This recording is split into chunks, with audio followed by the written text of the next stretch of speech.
Daniel Nations drew attention from Indiana law enforcement when he threatened people with a hatchet on the trails in Woodland Park, Colorado in 2017. On August 24 and 25, the El Paso County Sheriff's Office received complaints about menacing in the Mount Hermon area, involving a man who was threatening bicyclists with a hatchet. Witnesses say the culprit was driving a red Chevrolet compact sedan with Indiana license plates. On September 25, 2017, Daniel Nations was arrested in Woodland Park, Colorado at People's Bank in a red car with an expired Indiana license plate that matched the description of a person threatening hikers with a hatchet.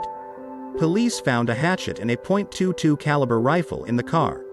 A vehicle which matches the Colorado description is similar to the one he was driving when he was pulled over in Greenwood.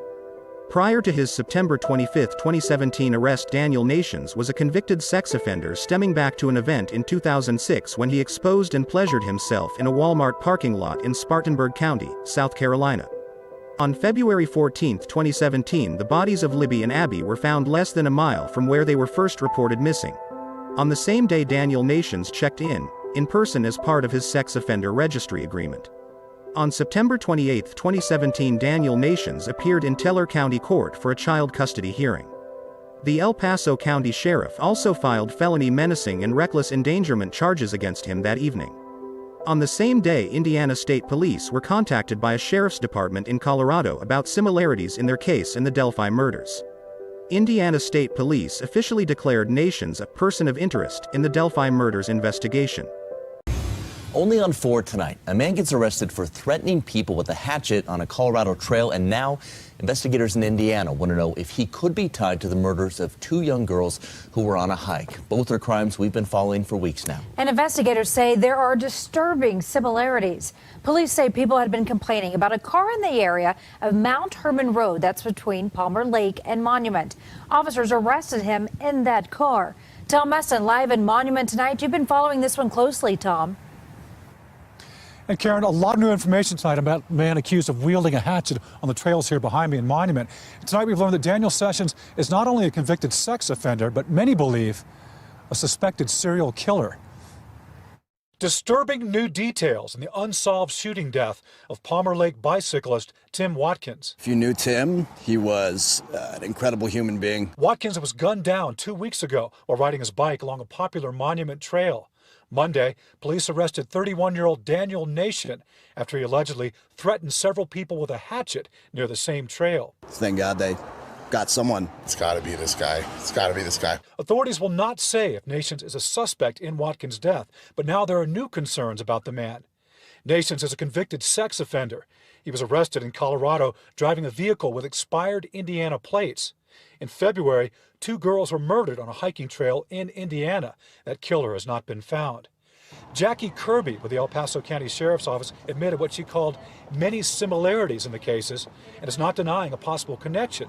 But she says police in Indiana have requested no further information be released to the public. They have asked us not to speak to their case, so I am not at liberty to elaborate on anything as it relates to what happened in Indiana. And with a suspect in custody and mysterious silence from authorities, resident Anthony Ramos says Nation's arrest is either an unlikely coincidence or just the tip of the iceberg. If Indiana police have been looking for this person and then we find him here in Palmer Lake, I mean, how many other things can this person be connected to?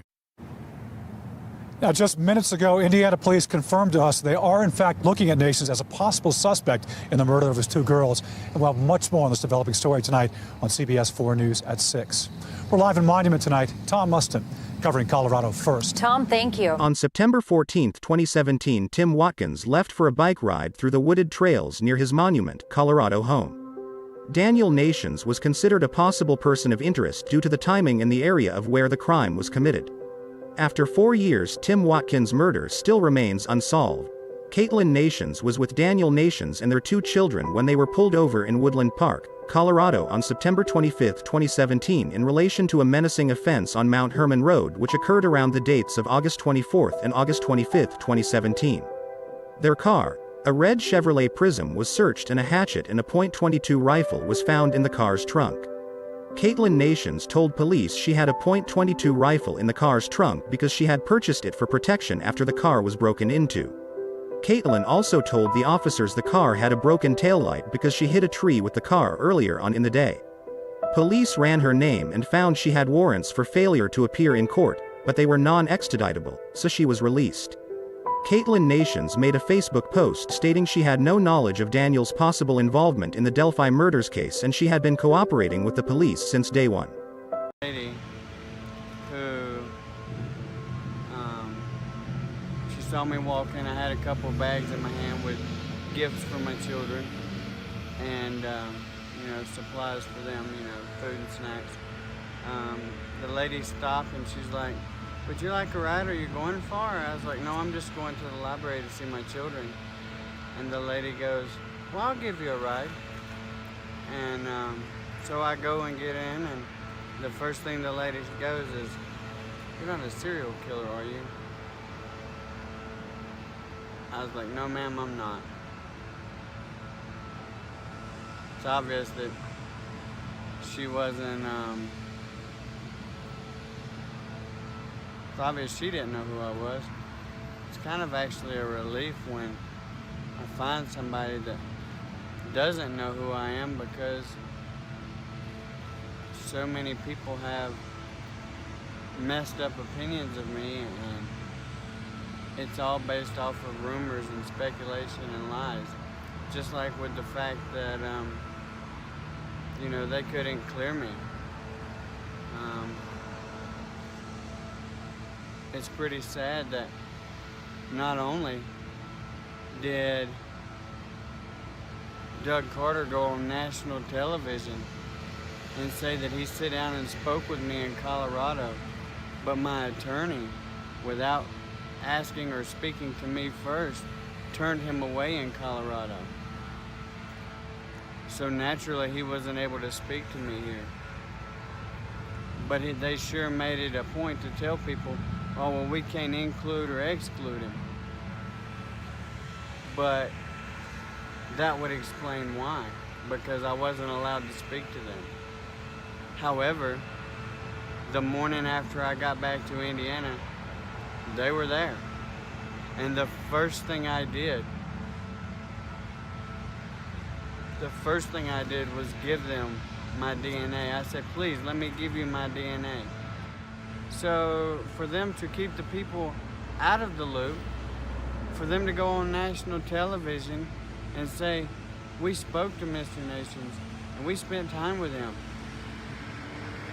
I'm not somebody they care about, because they know I had nothing to do with that. The man even said later in that same press conference that the people that they spoke to, they don't believe that any of them had anything to do with it. If that is the case, why is my name not cleared from such heinous, horrible things? Daniel Nations was eventually cleared of any involvement, and Indiana State Police said he was no longer a person of interest in the Delphi murders investigation.